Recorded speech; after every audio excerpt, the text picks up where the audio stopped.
Hi friends, welcome to my channel Story Book by Aradhyam. Sadist CEO Part 4. Vishnu హాస్పిటల్లో తనకు తాను హాని చేసుకోవడం వలన విష్ణు సార్ అప్సెట్ అయినప్పుడు ఏం చేస్తారు అని మళ్ళీ అడిగాడు డాక్టర్. రాణి అనుభవించింది కదా, సో వెంటనే డాక్టర్కి చెప్పింది.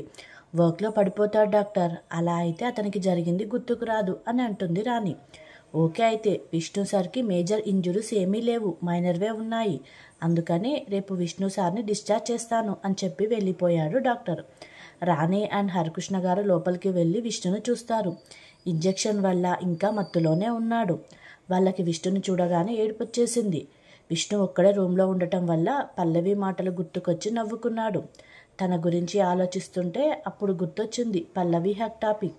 విష్ణుకి పల్లవి మీద కోపం లేదు, ఎందుకంటే పల్లవి విష్ణుని కిస్ చేయడము విష్ణు మాటల వల్లే కదా. విష్ణు పల్లవి గురించి తెలుసుకోకుండా తనతో అలా చేయించడం తప్పు అనిపించింది విష్ణుకి. తప్పెవరు చేసినా వాళ్ళకి శాడిజం చూపించడం విష్ణు అలవాటు. మరి విష్ణు తప్పు చేస్తే పనిష్మెంట్ చేసుకోకుండా ఉంటాడా? అందుకే తనను తాను బాధ పెట్టుకున్నాడు. విష్ణు నార్మల్ అయ్యాక రాణి విష్ణుని అడిగింది, ఎందుకలా చేశావు అని. విష్ణు దగ్గర నుంచి ఆన్సర్ లేదు. హరికృష్ణ గారు కూడా అడిగి చూశారు, కానీ విష్ణు ఆన్సర్ చేయడానికి ఇష్టపడలేదు. వాళ్ళు కూడా ఇబ్బంది పెట్టలేదు. అలా ఆ రోజంతా గడిచింది. విష్ణు ఫుడ్ అండ్ టాబ్లెట్స్ అన్నీ చెప్పినట్లు వేసుకునేవాడు, కానీ మాట్లాడేవాడు కాదు ఎవరితో.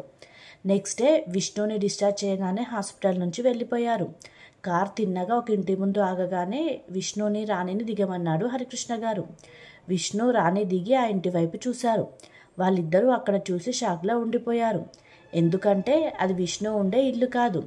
ఆ ఇంటిని చూసి ఎందుకు ఈ ఇంటికి వచ్చామో అన్నట్టు చూశారు హరికృష్ణ గారి వైపు. ఆ ఇల్లు ఎలా ఉంది అంటే పెద్ద పెద్ద గేట్లు, వాటి దగ్గర వాచ్మెన్ ఉన్నాడు. ఇల్లు చాలా హైట్లో ఉంది. ఇంటికి ఒక నేమ్ బోర్డు ఉంది, దాని మీద డిఆర్ శివనారాయణ అని రాసి ఉంది. అది చూసిన విష్ణు హరికృష్ణ గారి వైపు చూసి, శివ అంకుల్ దగ్గరికి ఎందుకు వచ్చాం డాడీ అన్నాడు విష్ణు. రాణికి ఆయన ఎవరో తెలియదు, అందుకే అలా వింటుంది వాళ్ళ మాటలని. వసుంధర నిన్ను చూస్తే ఎలా రియాక్ట్ అవుతుందో అన్న భయంతో నీకు ఇలా జరిగిందన్న విషయం చెప్పలేదు. ఇప్పుడు ఇంటికి వెళ్తే చూసి బాధపడుతుంది కదా, అందుకే అక్కడికి వెళ్ళలేదు.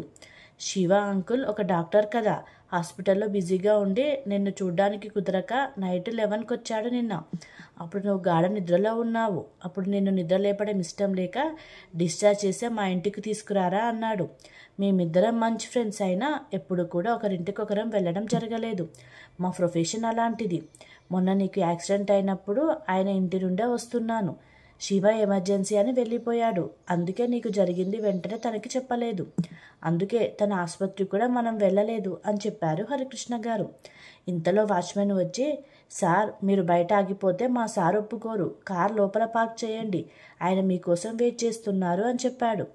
విష్ణు రాణి మళ్ళీ కారులో ఎక్కి గేట్ లోపల దిగారు. లోపలికి వెళ్తుంటే శివనారాయణ గారి భార్య స్వప్న గారు వచ్చి రిసీవ్ చేసుకున్నారు. విష్ణుని చూసి ఆమె కన్నీళ్ళు వచ్చాయి, కానీ వెంటనే తుడుచుకొని వాళ్ళని కూర్చోమన్నారు. పని మనిషి వచ్చి వాళ్ళకి వాటర్ ఇచ్చింది. శివనారాయణ గారు విష్ణును చూసి హెల్త్ గురించి అడిగారు. విష్ణు ఐఎమ్ ఫైన్ అంకుల్ అని చెప్పాడు. రాణిని శివనారాయణ గారికి పరిచయం చేశారు హరికృష్ణ గారు. ఆ తర్వాత శివనారాయణ గారు హరికృష్ణ గారు కాసేపు మాట్లాడుకున్నారు. అప్పుడే లోపలుండి ఒక వ్యక్తి వచ్చాడు. అతన్ని చూడగానే విష్ణుకి కోపం వచ్చింది, కానీ కంట్రోల్ చేసుకున్నాడు. పని మనిషి వచ్చి వాళ్ళకి డ్రింక్ ఇచ్చింది. విష్ణుకి మాత్రం జ్యూస్ ఇచ్చింది, కానీ విష్ణు కోపంలో జ్యూస్ కింద పడేశాడు. అది చూసి చెయ్యి జారిందేమో అనుకొని ఇంకో జ్యూస్ తెమ్మన్నారు శివనారాయణ గారు. విష్ణు మాత్రం ఆ వ్యక్తిని చూసి కోపం తెచ్చుకున్నాడు. ఆ అబ్బాయి ఎవరో కాదు, అదేనండి పల్లవికి కాలేజీలో హగ్ ఇచ్చాడుగా ఆ అబ్బాయి. శివనారాయణ గారి కొడుకు విశాల్ని మా అబ్బాయి అని హరికృష్ణ గారికి పరిచయం చేశాడు శివనారాయణ గారు. విశాల్కి కూడా ఈయన హరికృష్ణ గారు అనగానే, విశాల్ మీ ఫ్రెండ్ కదా డాడీ అన్నాడు. ఆ మాటకి హరికృష్ణ గారు నవ్వుకొని, నా గురించి మీ డాడీ చెప్తారా నీకు అని అడిగారు. అవును మామయ్య అన్నాడు విశాల్. వారంతా చూస్తున్నారు మామయ్య ఏంటి అని.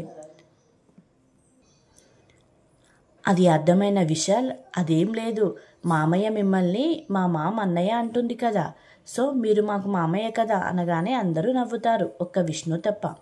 శివనారాయణ గారు విష్ణును చూపించి తను మీ కాలేజ్ CEO అని చెప్తారు. వెంటనే విశాల్ చేతులు కట్టుకొని విష్ణుకి గుడ్ ఆఫ్టర్నూన్ సార్ అంటాడు చిన్నగా. అది చూసి హరికృష్ణ గారు అడుగుతారు, వినయమా అని. కానీ విశాల్ మాత్రం కాదు మామయ్య, సార్ చాలా స్ట్రిక్ట్ అంట కదా, మా టీచర్ చెప్తే విన్నాను, అందుకే భయం అన్నాడు చిన్న గొంతుతో. దానికి హరికృష్ణ గారు ఇలా అంటాడు, భయపడకు విశాల్, ఇది కాలేజ్ కాదు అండ్ నువ్వేం తప్పు చేయలేదు. విష్ణు ఎవరికైనా తప్పు చేయనంత వరకు ఛాన్స్ ఇస్తాడు అనగానే విశాల్ కొంచెం ఫ్రీ అవుతాడు. విష్ణు విశాల్ని చూడలేక కిందికి చూస్తూ ఉంటాడు. అప్పుడే లోపల నుంచి ఒక అమ్మాయి వచ్చింది. చూడ్డానికి 2 కళ్ళు చాలవు అన్నంత అందంగా ఉంది. హరికృష్ణ గారు అమ్మాయిని చూడగానే చాలా అందంగా ఉన్నావమ్మా అన్నారు. అయినా కూడా విష్ణు ఫేస్ పైకెత్తలేదు. శివనారాయణ గారు అక్కడ హరికృష్ణ గారిని చూపించి పరిచయం చేశాడు. హాయ్ అంకుల్, మీ గురించి డాడీ ఎప్పుడూ చెప్తారు అంది ఆ అమ్మాయి. విష్ణు ఆ మాట వినగానే తను పల్లవి అని అర్థమై వెంటనే తల పైకెత్తి చూశాడు. పల్లవి ఉంది అక్కడ. అంటే పల్లవి విశాల్ బ్రదర్ అండ్ సిస్టర్స్ అన్నమాట అనుకున్నాడు విష్ణు. అప్పుడే శివనారాయణ గారు తనను చూపించి, పల్లవి నా కూతురు, తను కూడా మీ కాలేజీలోనే చదువుతుంది అంటాడు. ఆ మాటకి విశాల్, కాదు డాడీ, అబద్ధం చెప్పారు, తను మా డాడీ కూతురు కాదు, నా చెల్లి పల్లవి అంటాడు సరదాగా. దానికి అందరూ నవ్వుతారు. విష్ణు కూడా ఈసారి నవ్వుతాడు. విశాల్ విష్ణును చూపించి, మన సీఈఓ సార్ అంటాడు విశాల్ పల్లవితో. విష్ణుని చూసి షాక్ అవుతుంది పల్లవి, కానీ బయటకి మేనేజ్ చేసేసింది. విష్ణు కొంచెం స్మైల్ ఇచ్చి, విశాల్, పల్లవి, మీరు నన్ను సార్ అనకండి, కాలేజీలో సార్ని, కానీ బయట కాదు అంటాడు విష్ణు. విశాల్కి అర్థమైంది ఏమనాలో, కానీ పల్లవి అప్పుడే వచ్చిందిగా, తనకి తెలియక చూస్తుంది. మరేమనాలి అని విశాల్ వైపు చూసి అడిగింది. విష్ణుతో పాటు అందరూ నవ్వుకొని, మామయ్య కొడుకు ఏమవుతాడు పల్లవి అంటాడు కొంచెం స్మైల్ చేస్తూ విష్ణు. పల్లవి వెంటనే బావ అవుతాడు అని అంటే, బావ అని పిలవాలా అంటుంది అమాయకంగా. అవునంటారు శివనారాయణ గారు. అప్పుడే పల్లవికి అర్థమైంది, వాళ్ళ మామ్ హరికృష్ణ గారిని అన్నయ్య అనడం వల్ల వచ్చింది ఇదంతా అని. విష్ణు కొంచెం రెస్ట్ తీసుకోవాలి అనిపించి, మామయ్య నేను రెస్ట్ తీసుకోవాలి అంటారు శివనారాయణతో.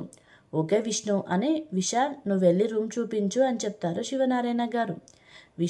విశాల్ వెళ్తుంటే అప్పుడే స్వప్న గారు, అమ్మ పల్లవి నువ్వు కూడా వెళ్ళు, రూమ్ సెట్ చేసిరా అంటుంది. ఓకే అని పల్లవి కూడా వెళ్ళింది. ఒక రూమ్ చూపించాడు. అది విష్ణు రూమ్లానే ఉంది అందంగా. విశాల్ కాసేపు అక్కడే ఉన్నాడు. పల్లవి మొత్తం సెట్ చేసింది. వాళ్ళిద్దరినీ కాసేపు ఉండమని చెప్పాడు విష్ణు. విష్ణు మాట్లాడుకుంటున్నారు అన్ని విషయాలు. విశాల్ 5 minutesలోనే క్లోజ్ అయిపోయారు. పల్లవి మధ్యలో మాట్లాడుతుంది. అప్పుడే విశాల్ని శివనారాయణ గారు కింద నుంచి పిలిచారు. వెంటనే విశాల్ కిందికి వెళ్ళిపోయాడు. ఆ రూమ్లో విష్ణు పల్లవి మాత్రమే ఉన్నారు. వీళ్ళ టాపిక్ కాసేపు పక్కన పెడితే కిందేం జరుగుతుందో చూద్దాం. హరికృష్ణ గారికి సునంద గారు ఫోన్ చేశారు. అప్పుడే విశాల్ కిందికి వెళ్ళాడు. విశాల్ని చిన్న పని మీద బయటకు పంపిస్తాడు శివనారాయణ గారు. అప్పుడే ఫోన్ కట్ చేసి, మళ్ళీ వస్తాను వసుంధరా అని కాల్ చేసి అర్జెంటుగా రమ్మంది అని చెప్తారు హరికృష్ణ గారు. ఆ మాటకి స్వప్న గారు, భోజనం చేసి వెళ్ళండి అన్నయ్య అంటే హరికృష్ణ గారు వద్దు అంటాడు. స్వప్న గారు, శివనారాయణ గారు ఆయన్ని బలవంత పెట్టారు. స్వప్న గారు ప్లేట్లో అన్నీ వడ్డించి పెట్టారు. కాదనలేక తినేసి వెళ్ళారు హరికృష్ణ గారు. ఇక రూమ్లో విష్ణు పల్లవి దగ్గరికి వస్తే, పల్లవి బయటకు వెళ్దాం అనుకునే లోపు ఏదో గుర్తొచ్చి ఆగి వెనక్కి తిరిగి విష్ణుని చూసి, చూడండి మొన్న జరిగింది ఎవరికి చెప్పకండి, అది అనుకోకుండా జరిగింది అంతే అని ఫేస్లో కోపం చూపిస్తూ మాటలు మాత్రం రెస్పెక్టివ్గా చెప్పింది. విష్ణుని గర్వంగా చూస్తూ ఐ లవ్ యూ అని గాపిచ్చి చెప్పాడు పల్లవికి. ఆ మాటకి పల్లవి కోపంగా చూస్తూ ఉండేసరికి బేబీ అన్నాడు. ఏంటి అర్థం కాలేదా అని తనని చూస్తూ ఐ లవ్ యూ బేబీ అన్నాడు. పల్లవి సీరియస్ అయ్యి, ఏంటి ఎక్కువ చేస్తున్నావు, హాల్లో బావా అని అన్నావు, ఇప్పుడు లవ్ అంటున్నావు, నాతో సరిగ్గా ఉండు లేదంటే నీ సంగతి చూస్తా అని వార్నింగ్ చేసి పక్కనే ఉన్న ఫోన్ తీసుకొని వెళ్ళిపోయింది పల్లవి. విష్ణు నవ్వుకున్నాడు. ఎందుకంటే తనని మేనేజ్ చేయాలంటే చాలా ఓపిక ఉండాలి అనుకునేవాడు ఇప్పటి వరకు. కానీ ఈరోజు పల్లవిని చూశాక తను తనలా ఉంటేనే తనని మెయింటైన్ చేయగలను అనిపించింది. కాసేపటికి ఫోన్ వస్తే చూశాడు విష్ణు. అప్పుడే అర్థమైంది ఫోన్స్ ఎక్స్చేంజ్ అయ్యాయి అని. సరే తనే వస్తుందిలే అనుకున్నాడు విష్ణు. అప్పుడే స్వప్న గారు వచ్చి, నాన్న విష్ణు భోజనం తీసుకురానా అన్నారు. లేదత్తయ్య నేనే కిందికి వస్తాను అని తనతో వెళ్ళాడు విష్ణు. కిందికొచ్చాక అందరికీ స్వప్న గారు వడ్డించి తనకు కూడా వడ్డించుకొని కూర్చున్నారు. అక్కడ విష్ణు, స్వప్న గారు, శివనారాయణ గారు, రాణి ఉన్నారు. అప్పుడే అక్కడికి వచ్చిన పల్లవి సీరియస్గా చూస్తూ కూర్చుంది. అందరూ విష్ణు వైపు చూశారు. తన హ్యాండ్కి బ్యాండేజ్ ఉంది కదా, ఎలా తింటాడు అని. రాణి అయితే ఎప్పుడు విష్ణు ఓకే అంటాడా, తినిపించేద్దామా అని చూస్తుంది. విష్ణు ఏమో పల్లవి తినిపించదు కదా, డాడీ తినిపిస్తారులే అనుకొని డాడీ ఎక్కడ అంకుల్ అని అడిగాడు విష్ణు. మీ నాన్నగారికి వసుంధర అర్జెంటు పని ఉందని ఫోన్ చేస్తే వెళ్ళాడు అని చెప్తాడు శివనారాయణ గారు. విష్ణు లైట్గా ఫీల్ అయ్యి హో అవునా అంటాడు. పోనీ లాస్ట్ ఆప్షన్ విశాల్ అనుకొని విశాల్ ఎక్కడా కనిపించలేదు అనేసరికి విశాల్ని బయటకు పంపించానన్నారు శివనారాయణ గారు. విష్ణు ఇంకేమనలేక రాణి వైపు చూశాడు. రాణి విష్ణుని చూసి పల్లవికి ఇంకా కోపం పెరిగింది. విష్ణు అమ్మాయిల పిచ్చోడు అని తిట్టుకుంది మనసులో. అప్పుడు స్వప్నగారు లేచి విష్ణు నేను తినిపించనా అన్నారు ప్రేమగా. పల్లవి అయితే ఏంటి వీడికి తినిపించాలా ఇప్పుడు అంటూ కొంచెం తిట్టుకుంది పల్లవి. వద్దత్తయ్య, కర్రీ కలిపి స్పూన్ ఇస్తే నేను మేనేజ్ చేసుకుంటాను అని అన్నాడు విష్ణు. అయినా సరే నేను ఒప్పుకోను అని స్వప్నగారు ప్రేమగా తినిపిస్తారు విష్ణుకి. శివనారాయణ గారు కూడా ఆనందంతో వాళ్ళిద్దరిని చూస్తున్నాడు. విష్ణు అయితే ఎమోషనల్ అయ్యాడు. ఏంటి బాబు ఇది చిన్న పిల్లాడిలా అని స్వప్న గారు కూల్చేశారు. విష్ణుకి డౌట్ స్టార్ట్ అయ్యాయి. వసుంధర గారు ఎప్పుడూ తనకి తినిపించిందే లేదు. దేవాకి మాత్రం తినిపించడం చాలాసార్లు చూశాడు విష్ణు. ఈ డౌట్స్ విష్ణుకి వచ్చాయి, కానీ ఏం మాట్లాడకుండా తింటున్నాడు. రాణి అప్సెట్ అయ్యింది అని అది పల్లవి అబ్జర్వ్ చేసి చాలా ఇరిటేట్ అయ్యింది. ఫాస్ట్గా తినేసి అక్కడి నుండి వెళ్ళిపోయింది పల్లవి. రాణి స్లోగా తింటూ విష్ణుని చూస్తూ ఉంది. భోజనం అయ్యాక విష్ణు రూమ్కి వెళ్ళిపోయాడు.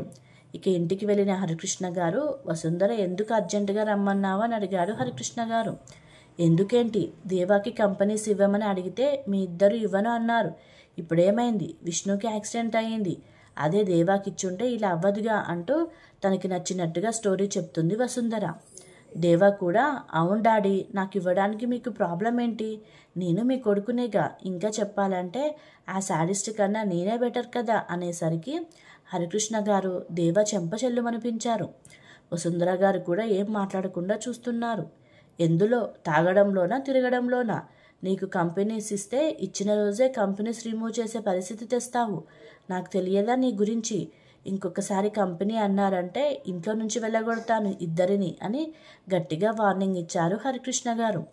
ఫోన్ తీసుకొని ఎవరికో కాల్ చేసే మాట్లాడాడు హరికృష్ణ గారు. వసుంధర గారిని దేవాన్ని చూసి చూడండి, ఒక ఫ్యాక్టరీకి ఫోన్ చేశాను. రేపటి నుంచి దేవా అక్కడ వర్కర్గా జాయిన్ అవ్వాలి, లేదంటే ఇంట్లోంచి బయటకు వెళ్ళిపోవాలి. ఏదైనా మీ ఇష్టం అని తన రూమ్లోకి వెళ్ళారు హరికృష్ణ గారు. ఒక్కసారిగా తల్లి కొడుకుల ఫ్యూజులు ఎగిరిపోయాయి.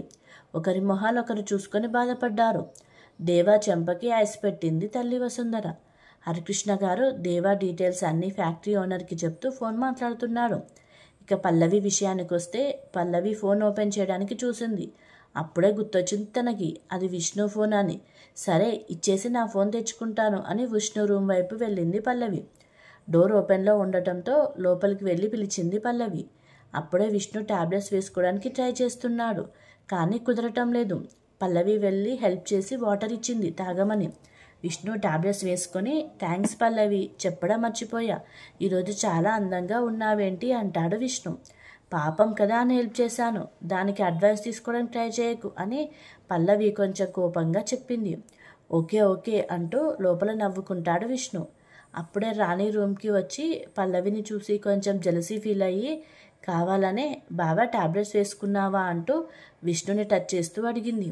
ఇంకేముంది, పల్లవికి విష్ణు రాణిల మీద బ్యాడ్ ఒపీనియన్ స్టార్ట్ అయ్యింది. ఇక విష్ణు అయిపోయాను అనుకున్నాడు. పల్లవి విష్ణు ఫోన్ పక్కన పెట్టేసి తన ఫోన్ తీసుకొని ఇద్దరిని ఒకసారి చూసి వెళ్ళిపోయింది. పల్లవి వెళ్ళిపోగానే విష్ణు రాణిని తిట్టడం స్టార్ట్ చేశాడు. ఏంటి రాణి, ఎప్పుడు విష్ణు అనడమే కానీ ఎప్పుడైనా బావా అన్నావా? అలాంటిది ఈరోజు తన ముందు ఎందుకలా అన్నావు? హాస్పిటల్లో ఉన్నప్పుడు తోడుగా ఉన్నావు అని వదిలేస్తున్నా. ఇంకోసారి రిపీట్ చేయకు. నువ్వు బావా అన్నా నేను ఫీల్ కాకపోయేవాడిని కాదు, కానీ నువ్వు పల్లవి ముందు నన్ను టచ్ చేస్తూ అడగడం నచ్చలేదు రాణి అంటాడు కోపంగా. సారీ విక్కీ అని అక్కడి నుంచి వెళ్ళిపోయింది రాణి. కానీ విష్ణు మాత్రం మనసులో అయిపోయాను, ఇంకా పల్లవి నన్ను ఇష్టపడదు.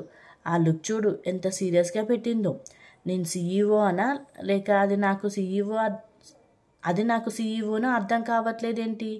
పల్లవి ఇంతలా కన్ఫ్యూజ్ చేస్తున్నావు అంటూ ఆలోచనలో పడిపోయాడు విష్ణు. పల్లవి అయితే నాతో కిస్ చేయించుకున్నాడు, రాణితో టచ్ చేయించుకుంటున్నాడు, నిషాతో ఫోన్ చేయించుకుంటున్నాడు. ఏంటో ఇతను మా డాడీ ఫ్రెండ్ కొడుకు అవ్వడం వలన చాలా ఇబ్బందిగా ఉంది అనుకుంటూ ఫోన్ చూసుకుంటుంది పల్లవి.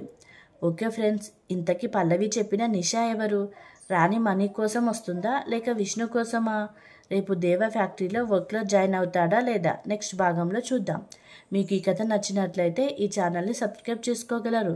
Please subscribe to my channel.